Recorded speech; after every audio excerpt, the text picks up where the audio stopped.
Explain ಮಾಡ್ತೀನಿ. First of all Muslim ಹೇಗೆ ಅಂತ ನಾನು ಎಕ್ಸ್ಪ್ಲೈನ್ ಮಾಡಬೇಕಾಗಿಲ್ಲ.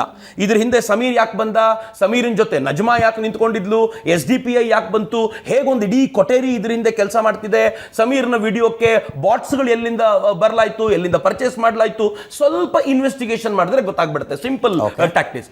ಎರಡನೇದು, ಈ ಒಟ್ಟಾರೆ ಪ್ರಕರಣದಲ್ಲಿ ಒಡನಾಡಿಯ ಸ್ಟ್ಯಾನ್ಲಿಯ ಪಾತ್ರ ಏನು?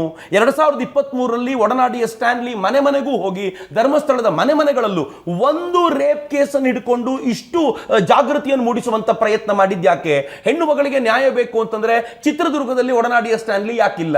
ಹೆಣ್ಣು ಮಗಳಿಗೆ ನ್ಯಾಯ ಬೇಕು ಅಂತಂದ್ರೆ ಎಲ್ಲೋ ಒಂದು ಮಾಸ್ಕ್ ನಲ್ಲಿ ಅತ್ಯಾಚಾರ ಆದಾಗ ಒಡನಾಡಿಯ ಸ್ಟ್ಯಾನ್ಲಿ ಯಾಕಿಲ್ಲ? ಯಾಕೆ ಅಲ್ಲಿ ಮಾತ್ರ ಇದ್ದಾರೆ? ಅದು ಚಿಕ್ಕ ಮಕ್ಕಳಿಗೆ ಅತ್ಯಾಚಾರವಾದಾಗಲೆಲ್ಲ ಇಲ್ಲದ ಸ್ಟ್ಯಾನ್ಲಿ ಯಾಕೆ ಅಲ್ಲಿಗೆ ಬಂದ್ರು? ಆನಂತರ ಬಿಜೆಪಿಯವರೊಬ್ಬರು ಆರೋಪ ಮಾಡಿದ್ರು ಸೆಂಥಿಲ್ ಬಂದ್ರು ಅಂತ. ಯಾಕೆ ಸೆಂಥಿಲ್ನ ಆಗಮನ ಆಯಿತು? ಫೈನ್, ಈ ಎರಡು ಆಯ್ತು. ಇನ್ನು ಮೂರನೇದು, ಲೆಫ್ಟಿಸ್ಟ್ ಲಿಬರಲ್ಗಳು ಯಾರಿದ್ದಾರೆ ಅಂತ ನೀವು ನೋಡಿದ್ರೆ ಗೊತ್ತಾಗುತ್ತೆ. ಇವತ್ತು